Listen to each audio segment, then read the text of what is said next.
시청자 여러분 안녕하십니까? 7시 오늘 제주 정현정입니다. 제 뒤로 여기 전 남편 살해 피의자 고유정을 수사 중인 제주 동부경찰서 모습이 보이는데요. 제주의 한 펜션에서 전 남편을 잔혹하게 살해한 혐의를 받는 고유정 사건을 놓고 경찰의 수사력 부재와 한계가 여실히 드러났다는 비판의 목소리가 높습니다. 피해자 유가족이 수사에 결정적인 역할을 한 폐쇄배로 TV 영상을 경찰에 찾아준 데 이어 범행 후 사흘째 세워둔 피해자 차량 역시 경찰이 그대로 지나쳤는데요. 부실한 초동 수사로 경찰이 시간을 허비하는 동안 고유정이 여러 장소에 시신을 유기할 수 있었고 수사도 난항에 빠져 있는데요. 사건이 발생한 지 2주가 지났지만 고유정 사건의 실체는 명확하게 드러나지 않고 있습니다. 잠시 후 사건 25시에서 자세한 내용 전해드리고요. 먼저 오늘 주요 뉴스부터 정리해드립니다. 조류 충돌 사고는 항공기 안전과 직결되는데요. 제2공항 예정지인 성산 일대에는 철새 도래지가 3곳이나 있지만 조류 충돌에 대한 분석이 부실한 것으로 드러났습니다. 잔혹한 범행 수법으로 충격을 주고 있는 전 남편 살해 사건이 계획적 범행이었다는 정황이 드러나고 있습니다. 사건 25시에서 자세한 사건 내막 살펴봅니다. 제주도의회 정례회가 오늘 개회한 가운데 카지노 이전을 금지한 조례 개정안 처리에 관심이 모아집니다. 오늘 짤막 대담 시간에는 카지노 조례 개정안의 이모저모를 짚어봅니다.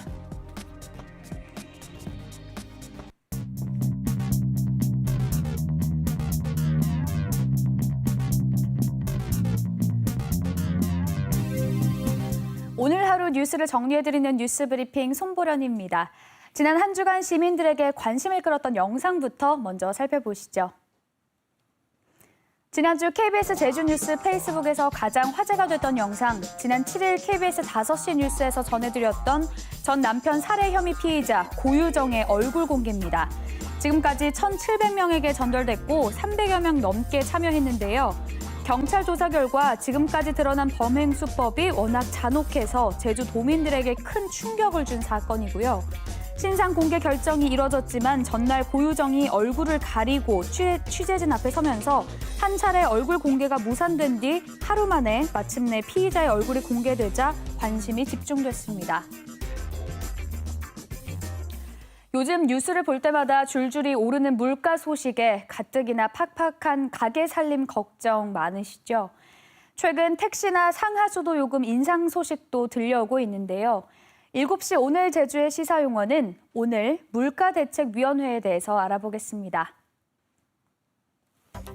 물가대책위원회는 생활물가와 공공요금 통제를 위해서 설치되는 위원회로 물가 관련 규정을 재개정하거나 지역의 물가 동향을 분석하고 관련 시책을 수립하기도 하는 등 물가 안정을 위해서 필요한 사항을 심의합니다. 지방자치법과 조례에 따라 제주도 역시 지방물가대책위원회를 두고 있는데요. 도지사가 결정하거나 관여하는 요금 가운데 대중교통요금과 주차요금을 비롯한 상하수도 요금 등을 심의합니다.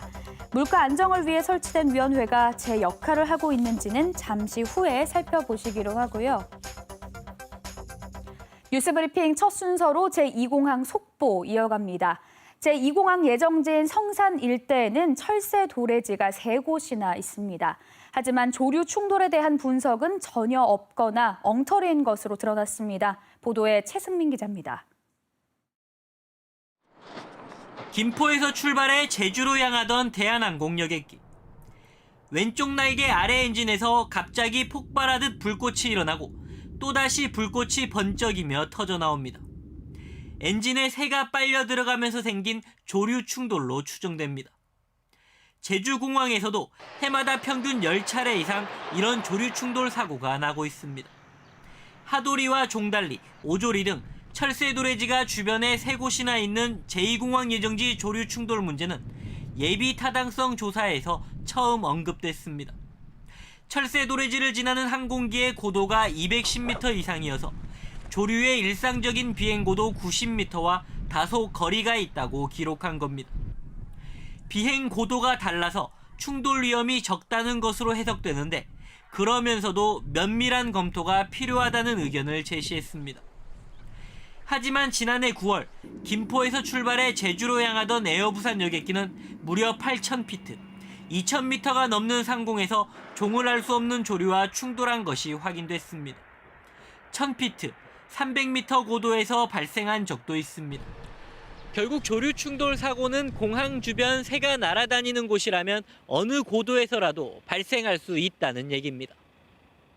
비행기하고 새는 항상 충돌을 하고 있습니다. 지금 높낮이 상관없이 지금 충돌을 하는 거로 지금 보고된 걸 알고 있거든요. 고도가 틀려서 충돌을 안 할 것이다. 이거는 아마 앞뒤가 맞지 않는 말인 것 같습니다. 성산을 제2공항 예정지로 결정한 제주공항 인프라 확충 사전 타당성 용역에선 조류 충돌 관련 분석을 전혀 하지 않았지만 영남권 신공항 사전 타당성 용역에선 후보지별로 조류 충돌에 대한 분석을 비중 있게 연구했습니다. KBS 뉴스 최승민입니다. 제주공항에서 무려 3만 명 분량의 대마초를 항공기 수화물로 밀반입하려던 남아프리카 공화국 남성이 붙잡혔습니다. 제주공항 밀수 중 역대 최대 규모입니다. 강인희 기자가 단독 보도합니다. 제주 세관이 제주국제공항에서 대마초 밀반입 시도를 적발한 건 지난 2일. 여행 가방 하나에 담겼던 대마초는 무게만 20kg에 이릅니다. 남아프리카 공화국 국적의 50대 남성이 남아공에서 출발해 홍콩을 거쳐 제주로 대마초를 들여오려다 세관의 단속에 걸린 겁니다. 이번에 적발된 대마초 20kg은 3만 명 분량으로 제주국제공항을 통해 밀반입된 대마초 가운데 역대 최대 규모입니다. 지난해 관세청이 국내에서 적발한 전체 대마류 양의 3분의 1을 넘고 시가로는 20억 원에 달합니다. 제주지방검찰청은 밀반입량이 막대하다는 점과 남아공에서 제주로 오려했던 이유 등을 집중 수사하고 있다고 밝혔습니다. 검찰은 남아공 남성이 접촉하려 한 국내 판매책을 찾는 데 주력하는 한편 대마초 밀반입을 시도한 남아공 남성을 구속 기소할 계획입니다. 남아공에서는 대마초 소지와 사용을 합법화하고 있는데 지난해 김해공항에서는 남아공발 18kg의 대마초가 적발되기도 했습니다. 대규모 마약 밀반입 통로가 인천공항 외에 김해에 이어 제주로도 다변화되면서 수사당국이 긴장하고 있습니다. KBS 뉴스 강인입니다. 전 남편 살인 사건과 관련해 피해자의 혈흔에서 수면제 성분이 검출됐습니다. 피해자를 살해하는 데 사용했을 가능성에 무게가 실리고 있습니다. 박천수 기자의 보도입니다. 전 남편 살인 사건의 피의자 고유정이 피해자를 살해한 뒤 시신을 옮길 때 사용한 승용차입니다. 경찰은 이 차에서 압수한 이불에 묻어있던 피해자 혈흔에서 수면제 성분인 졸피뎀을 검출했습니다. 사건 발생 전인 지난달 17일 고유정은 충북 청원군의 한 병원에서 수면제를 처방받았는데 국립과학수사연구원의 정밀 분석 결과 피해자 혈흔에서 같은 성분을 발견했습니다. 경찰이 고 씨가 수면제를 먹인 뒤 피해자가 잠든 사이를 틈타 살해한 것으로 추정하는 이유입니다. 경찰은 고 씨로부터 피해자를 흉기로 찔러 살해했다는 진술도 확보했다고 설명했습니다. 하지만 고유정의 검찰 송치를 이틀 앞둔 상황에서 시신 수색이나 구체적인 범행 동기를 밝히는 데엔 여전히 성과는 없습니다. 경찰 초동 수사가 부실했다는 비판 여론도 커지고 있습니다. 사건이 발생한 뒤 피해자 차가 사흘 동안 방치됐지만 경찰은 블랙박스를 확인조차 하지 않았고 경찰이 범행을 인지하고 사건 현장인 펜션을 찾아갔지만 이튿날에야 현장 감식에 나섰다는 겁니다. 경찰은 범죄 가능성을 인지하고 있었지만 살인사건이라고는 생각하지 못했고 현장 감식에 대해선 펜션 업주가 늦춰달라고 요청해 하루를 기다린 것이라고 해명했습니다. 경찰은 오늘 고 씨에게 수면제 처방을 내준 병원과 약국에 대한 압수수색을 한 데 이어 내일 최종 수사 결과를 발표할 예정입니다. KBS 뉴스 박천수입니다. 도청 앞 천막촌 사람들은 오늘 논평을 내고 이번 제주도의회 정례회에서 제주도 보전지역 관리조례 개정안을 상정하라고 촉구했습니다. 이 단체는 이 공항 사업이 법적인 효력을 갖기 전에 조례안이 통과되어야 영향을 미칠 수 있고 최소한의 환경 가치를 지키기 위해서라도 통과돼야 한다고 밝혔습니다. 하지만 김태석 의장은 지난달 임시회 때와 입장 변화가 없다며 제2공항 예정지 등 보정관리 조례 지역을 이번 정례회에 상정하지 않기로 결정했습니다. 최근 제주 지역 버스와 택시비 등 공공요금 인상이 추진되는 가운데 제주도 물가대책위원회 심의가 제 역할을 하지 못한다는 지적이 나왔습니다. 또 의회 강성민 의원은 최근 5년 동안 제주도 물가대책위원회 심의 안건을 분석한 결과 전체 25개 안건 가운데 절반이 넘는 13개 안건이 원안 의결됐다고 밝혔습니다. 특히 전체 안건의 44%인 11건이 수정 의결되긴 했지만 물가 인하폭은 미미했다며 물가 인상 과정에서 도의회 의견을 듣도록 하는 조례 개정이 필요하다고 주장했습니다. 광주고법 제주 제1형사부는 업무상 과실치사 등의 혐의로 기소된 여수선적 웻그리 저인망 어선의 선장 52살 강모 씨에게 1심보다 낮은 징역 1년을 선고했습니다. 강 씨는 2017년 12월 추자도 주변의 조업 금지 구역에서 위치 발신 장치를 끄고 무허가 장비로 조업을 하다 배가 전복돼 선원 3명을 숨지게 한 혐의 등으로 1심에서 징역 1년 6개월을 선고받았는데 항소심 재판부는 강 씨가 반성하고 유족과 합의에 이른 점 등을 토대로 감형했다고 판시했습니다. 지난 1월 제주 산지천 일대에서 비브리오 폐혈증균이 검출되고 지난 5일에는 올해 처음으로 서울에서 50대 남성이 비브리오 폐혈증 환자로 확진됨에 따라 주의가 요구됩니다.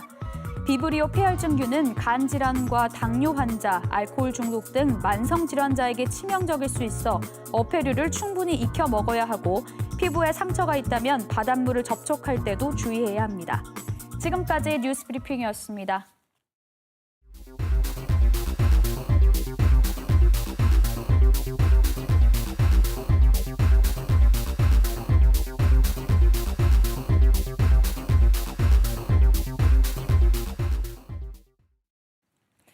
하루에도 수많은 사건, 사고가 쏟아지죠. 뉴스에 모두 담지 못한 사건, 사고 그 이면을 심층적으로 추적하는 사건 25시. 오늘은 잔혹한 범행 수법으로 전국적으로 충격을 주고 있는 전 남편 살인 사건에 대해 취재 기자와 얘기 나눠보겠습니다. 안소연 기자 나와 있습니다. 안녕하십니까? 안녕하십니까? 네. 전국적으로 충격을 주고 있는 사건. 뉴스를 접하고 저도 굉장히 놀랐습니다. 고유정이죠. 제주 출신의 이 여성이 전 남편을 살해한 혐의로 구속됐는데요. 먼저 이 사건 내용에 대해서 좀 간략하게 정리해 주시죠. 네, 경찰 수사는 지난달 27일 피해자 강 씨의 친동생이 형이 전처와 아이를 만나러 나간 뒤 돌아오지 않는다며 실종 신고를 하면서 이뤄졌습니다. 처음 경찰은 범죄 가능성을 염두에 두지 않았다 수사를 하면서 수상한 점을 발견했는데요. 지난달 25일 제주 시내 한 펜션에 피해자 강 씨가 고 씨와 아이와 함께 들어간 이후 나오는 모습이 확인되지 않은 겁니다. 이튿날인 26일과 27일 고 씨가 차를 끌고 바깥을 오가는 모습이 CCTV에 포착됐지만 강 씨는 없었습니다. 27일 낮 고 씨 혼자 상자를 들고 나오는 장면이 찍혔는데 여기에 시신이 들어있었던 게 아닌가 경찰은 추정하고 있습니다. 네, 그러니까 강 씨를 펜션에서 살해한 뒤 상자에 담아서 나왔다는 건데 혼자 이렇게 범행을 저질렀잖아요. 이게 어떻게 가능한 일이죠? 경찰 수사 결과 고 씨는 전 남편을 만나기 전 살해 도구, 유기 방법을 검색하는가 하면 똑같은 흉기를 거주지 충북 청주에서부터 차에 싣고 완도항에서 제주항으로 가져온 것으로 확인됐는데요. 뿐만 아니라 제주 시내 한 마트에서 표백제와 고무장갑 등 청소용품을 미리 구매한 정황도 확인됐습니다. 경찰은 이 도구들을 이용해 고 씨가 강 씨의 시신을 훼손하고 범행 흔적을 지운 것으로 보고 있습니다. 네, 이 고유정이 훼손한 시신을 곳곳에 유기를 했다고 하는데 살해한 뒤 시신을 유기하고 도주하기까지 그 과정을 좀 정리해 주시죠. 네, 고 씨가 전 남편을 살해한 건 5월 25일로 추정되고 있는데요. 범행 과정에서 손가락이 다친 고 씨는 이튿날인 26일 제주 시내 한 병원에서 봉합수술을 받았고요.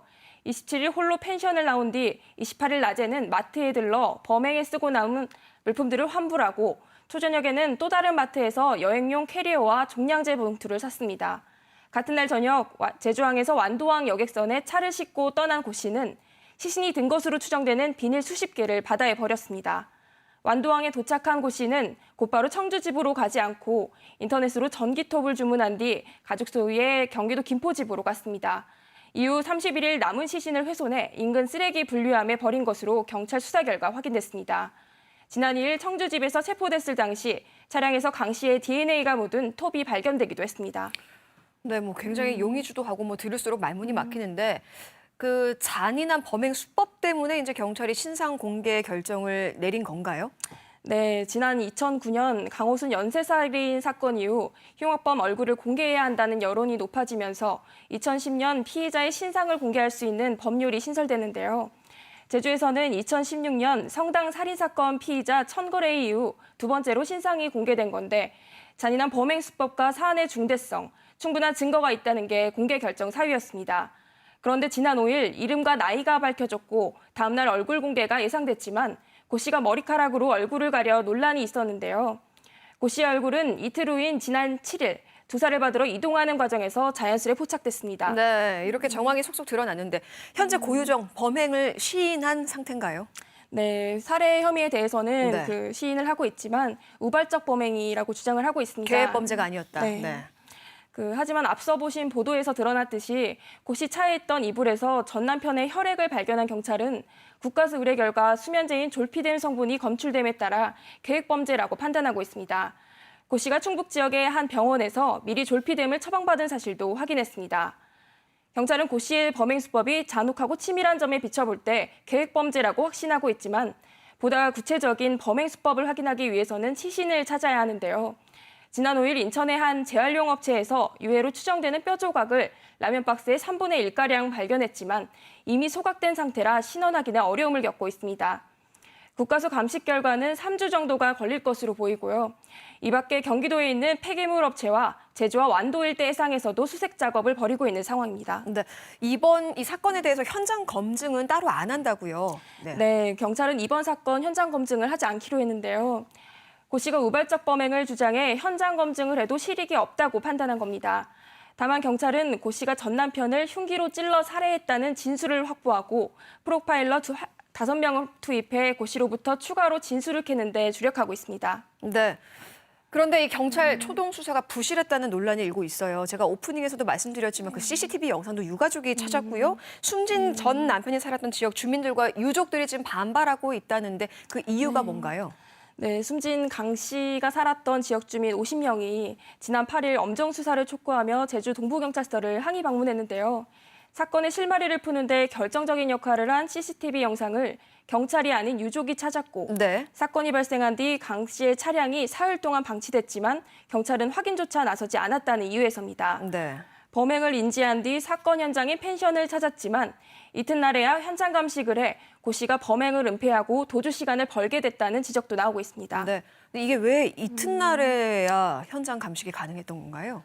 그러게요. 그 펜션 주인에 이제 좀 반발을 하다 보니까 네. 이제 경찰에서 그럼 이튿날에 좀 수사를 하겠다라고 하면서 이제 네. 일정이 늦어졌다고 합니다. 네, 경찰이 사건의 심각성을 좀 인지하고 수사의 속도를 냈으면 고 씨가 시신을 유기하기 전에 좀 찾을 수 있지 않았겠냐는 아쉬움이 있는데 지금 범행 동기가 가장 중요한 거잖아요. 궁금한데 아직도 이게 또 확인이 안 됐나요? 네, 범행 동기가 아직까지 확인이 안 되고 있는데요. 그 유족들에 따르면 범행일로 추정되는 지난달 25일은 숨진 강 씨가 2년 만에 아이를 만나러 가는 날이었다고 하는데요. 네. 아이를 만나기까지 면접 교섭권 문제로 고 씨와 피해자가 수차례 다퉜고 네. 소송 과정에서 폭언을 쏟아낸 점에서 간접 투정만 오가는 상황입니다. 네, 이 숨진 전 남편의 유족들은 고 씨의 사형을 촉구하며 국민청원까지 제기했다고 하던데 하루빨리 시신 찾고 또 범행이 명백히 밝혀졌으면 좋겠습니다. 오늘 여기까지 듣겠습니다. 안서영 기자였습니다. 고맙습니다.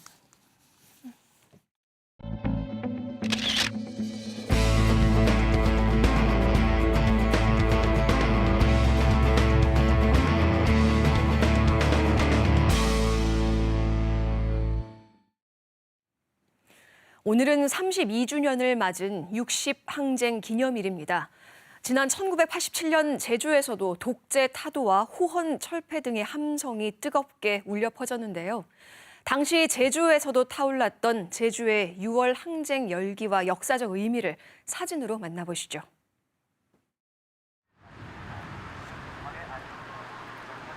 제주시 원도시민 남문노탈입니다. 낡은 건물 사이로 표지판이 무심히 걸려 있지만 32년 전 이곳은 새 시대를 바라는 사람들로 가득했었습니다.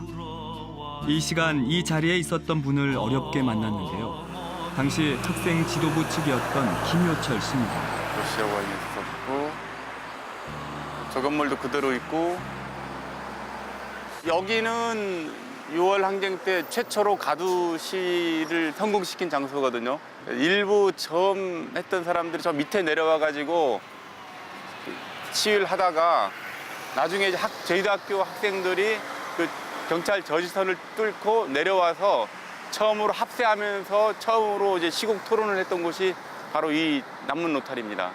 가운데는 대체적으로 학생들이 차지를 해서 이렇게 앉아 있고요.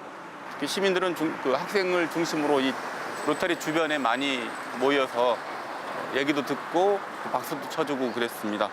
이미 이제 전국적으로 민주화 운동들이 되게 큰 불로 번지고 있는데 저희들은 너무 조용한 거 아니냐는 얘기들이 그 학생들 사이에서 많이 있었고. 5.18 광주 민주화 운동으로 촉발된 민주주의에 대한 열망이 지난 1987년엔 범국민적 운동으로 번졌는데요. 그해 1월 고문치사로 박종철 군이 목숨을 잃은 사건은 우리나라에 민주주의 쟁취라는 과제를 던졌고 제주에서도 뜨거운 움직임이 거세게 일었습니다. 이곳이 그 당시 저희가 주로 만났던 곳입니다. 그 당시 여기가 제주 시내에서 가장 또 번화가였고 시민들이 많기 때문에 주요 시위를 시작하는 장소이기도 했고요. 또 주변에 지금도 시장이 있지만 시장이랑 골목길도 많이 있었습니다. 그렇기 때문에 주변으로 달아났다가 다시 모이고 할 수 있는 그런 시위를 하기 위한 최적의 장소였던 거죠. 제주 6월 항쟁의 핵심은 6월 21일부터 26일까지인데요. 시위 사흘째 경찰과 일촉즉발의 대치가 시작됐습니다. 23일 저녁에 여기서 시위가 예정돼 있었는데 저희 학교에서부터 내려오는 것을 경찰들이 막으면서 어려워졌고 30명 정도가 먼저 내려와서 이쪽 그 중앙로를 점거하고 시위를 시작을 했어요. 근데 그때부터 경찰들이 강경 진압을 하면서 연행자가 발생을 했고 연행자가 발생한 이후부터는 시위가 점차 이제 격렬한 양상으로 바뀌었죠. 학생 지도부의 연행에 이어진 경찰의 최루탄 발사로 시위대가 격분하게 되는데요. 최루탄 연기와 고함이 뒤섞인 투석전까지 벌어졌습니다. 학생 편에 서는 시민의 수가 점차 늘기 시작했습니다. 시간이 지나면서 점차 학생 또는 시민들이 많이 모이기 시작하면서 나중에는 거의 한 1000명 이상 되는 시민들이 모인 후부터는 경찰들이 진압 자체가 좀 어려워진 상황까지 됐습니다. 독재 타도, 호원 철폐, 민주 쟁취라는 단호한 구호는 서귀포시에도 울려 퍼져 6월 26일에만 제주 전역에서 10,000명이 넘는 사람들이 시위에 동참했는데요. 결국 이 열망은 전국 각지에 힘을 불어넣어 6.29 선언을 이끌어냈습니다. 4.3 때 대학살로 제주도민들은 자신들의 권리를 주장하지 못하고 숨죽여 살았습니다. 87년 6월 민주항쟁으로 이제 제주도민들은 자신들의 권리와 어떤 민주적인 주장을 하게 되는 그런 공동체적이고 집단적인 그런 시민사회의 움직임을 보이게 됩니다. 제주의 6월 항쟁은 숨죽어 있던 도민 역량을 흔들어 깨운 역사입니다. 이 항쟁을 계기로 도민들은 공동체 삶을 지키기 위해 자발적인 투쟁을 해나가게 되는데요. 수동적인 사회 일원이 아닌 능동적인 삶의 주체로 사회 문제에 목소리를 내며 제주를 다져왔습니다.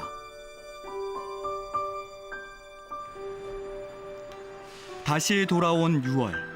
32년 전 제주를 흔들었던 그 함성이 지금 우리에게 말을 겁니다.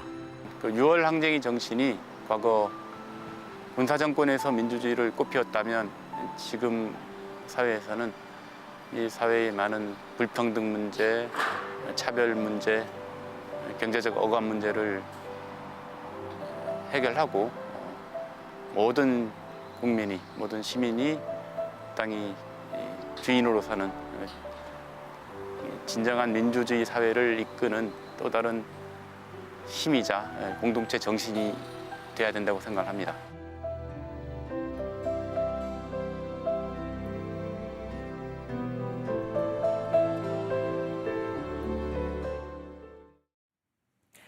네, 오늘부터 제주도의회 정례회가 개회했죠. 이번 정례회에서도 여러 쟁점 현안들이 있는데요.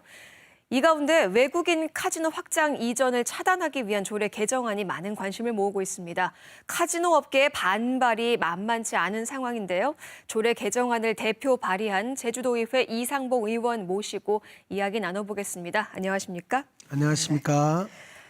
먼저 이번 조례 개정안의 핵심 내용 좀 설명해 주시죠. 예, 조례의 핵심 내용은 영업 소재지 변경에 대해서 일정 정도 제한을 두는 것인데요. 예. 뭐 대수선이라든가 재건축, 멸실, 네. 그리고 상가 건물 임대차 보호에 따른 과대한 임대료 상승에 따른 이 계약 갱신 만료가 되었을 때 그 네. 한내 가지고 불가항력적인 상황이라고 보고 영업 소재지 변경들을 할 수 있는 조건입니다. 그러니까 카지노 사업자가 이제 뭐 영업소를 옮기기 위해서 변경 허가를 내는 과정에서 어느 정도 제한을 줄 수 있는. 그래서 누가 봐도 합리적으로 저 정도면은 이전할 수 있는 충분한 명분이 된다. 네. 아까 같이 과대한 임대료 상승이라든가, 네. 그리고 건물이 노후화돼 가지고 새로 짓게 된다라든가, 큰 공사를 하게 된다라든가. 그러려면 어쩌나 사업자 입장에서는 사업을 한 속에서 수익을 확대하게 되기 때문에 그런 조건에 대했을 때 영업 소재지 변경을 허락한다라는 그 제한적인 경우입니다. 네, 어느 정도 제한을 두는 제도죠. 그러니까 남정 카지노 사례가 이 조례 개정에 나서게 된 계기가 됐다고요.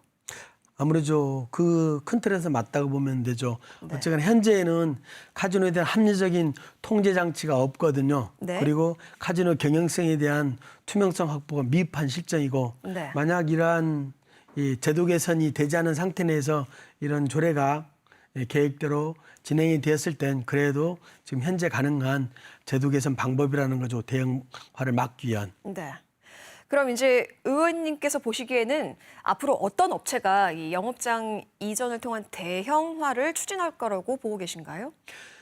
특정 사업장을 말하기는 이제 좀 그렇고요. 네. 그런데 숙박시설을 포함된 저희도에 있는 대규모 개발 사업장을 추진하는 속에서는 카지노 사업들을 언제든 할 수 있다라고 보면 좀 쉽게 이해할 수 있을 것 같아요. 아, 제가 생각했던 거랑 좀 다르네. 저는 지금 추진 중인 어떤 한 사업장을 좀 막기 위해서 서둘러서 조례를 개정하는 의견을 발의한 게 아닌가 하는 생각이 들었는데 뭐 한 특정한 업체가 아니라 예. 앞으로 이제 벌어질 대형화를 좀 막기 위한 그런 그렇죠.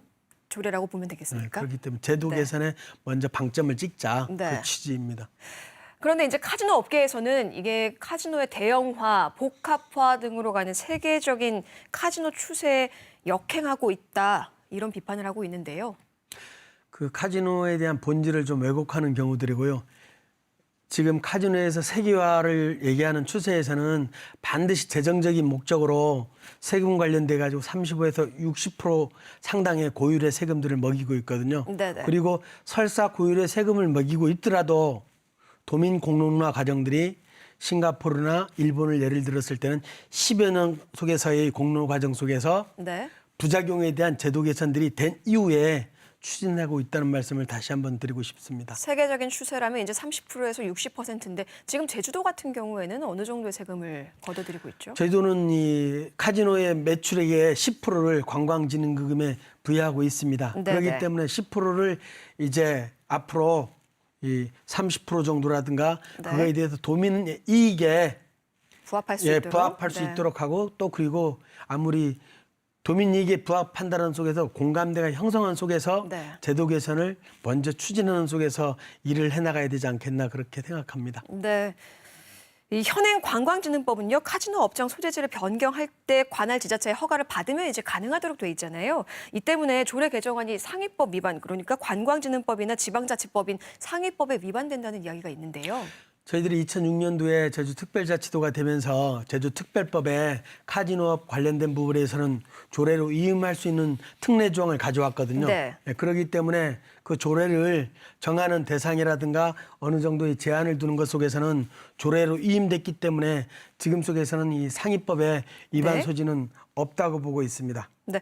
근데 이제 도가 뭐 카지노업 신규 허가 불허 방침을 좀 천명한 상황에서 이런 조례가 어떻게 보면 카지노의 대형화를 원천 차단하는 건 아니냐라는 우려가 있는데요.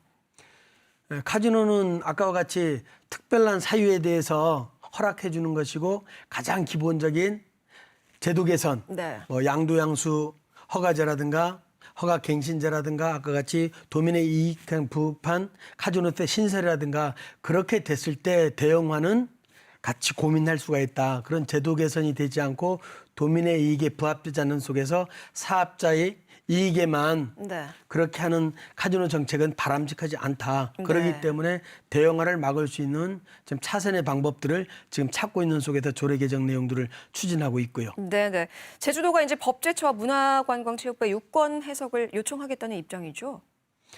네, 맞습니다. 이 법제처라든가 문화관광부의 그 법에 대한 유권 해석을 받는 것은 좀 행정의 재량 행위는 맞습니다. 저는 네. 그보다 가장 중요한 것은 제주도정이 카지노에 대한 원칙적인 입장들이 서고 어떻게 수요 공급을 조절하는 속에서 제주의 청정의 가치를 지켜나갈 것인가 그 고민을 먼저 하는 속에서 카지노 정책을 고민해야 되지 않겠나 그런 주문을 하고 싶습니다. 네. 뭐 지역사회에서도 여기에 대해서 갑론을박이 이어지고 있고 카지노 조례 개정안 지난달 임시회에 앞서서는 동료 의원 10명의 동의를 받지 못해서 이제 상정이 불발됐고요. 이번엔 상정이 됐죠. 오늘 13일 상임위부터 이제 본회의까지 통과 전망을 좀 어떻게 보고 계신가요?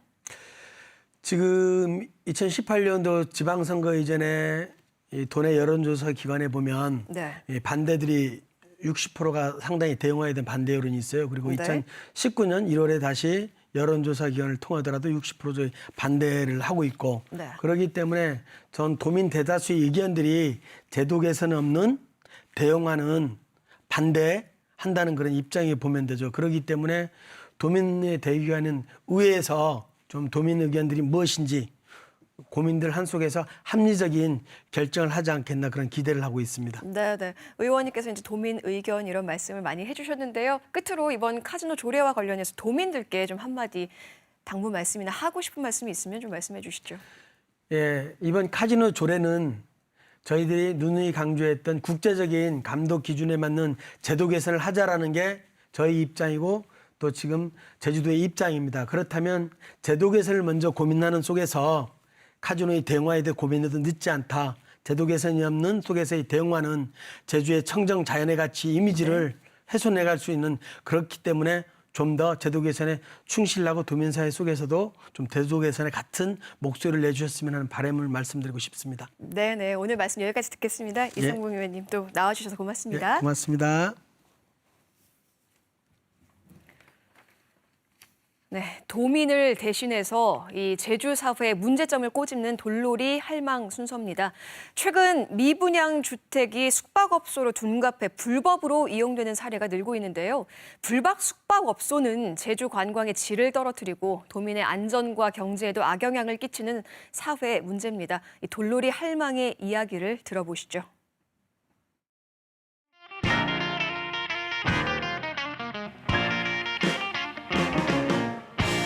돌놀이 할망 왔다. 이 좋은 계절에 제주도 여행 오는 사람들도 할 건디 제주도의 구체 실현 소식을 도시리젠 허난 나 돌놀이도 도민의 혼사람으로서 막 용심남수다원.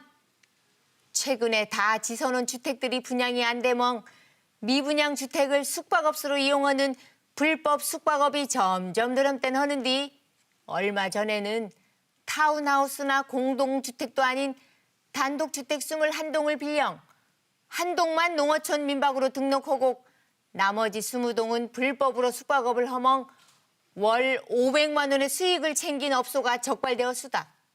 불법 숙박업소엔 소방시설도 졸바로 안 대형 이성 혹시 화재라도 나면 큰 인명피해가 생길 수 이신디 그냥 놔두면 데쿠가 사실 제주의 숙박시설은 포화 상태우다.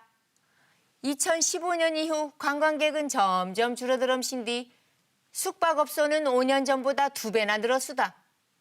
공급이 넘친 지는 오래주만 지금 이 시간도 어디선가 숙박시설 짓는 망치 소리는 뚝딱거림 꽁맛이. 요영허당분한 숙박업체들끼리 경쟁도 심하고 불법 업체들은 가격을 낮추면 관광객들을 유인하당 보민 소규모 게스트하우스나 농어촌 민박들은 문을 닫는 일이 태반이고 말씀. 이제부터 여름휴가 시즌까지는 관광 성수기 철인 뒤 숙박업소의 공정한 경쟁을 위해서라도 불법 숙박업체 단속은 꼭 필요할 것 함수다. 경허곡 불법 숙박업자들은 드릅서. 경 안에도 요새 관광객들이 줄어들어 숙박업소에 포리만 놀아댕김 땐 하는디 고치들어 온뒤 높대지 맙석에. 경허당 걸림인 인생이 범벅질 수 있수다양. 지금까지 돌로잘망이었수다.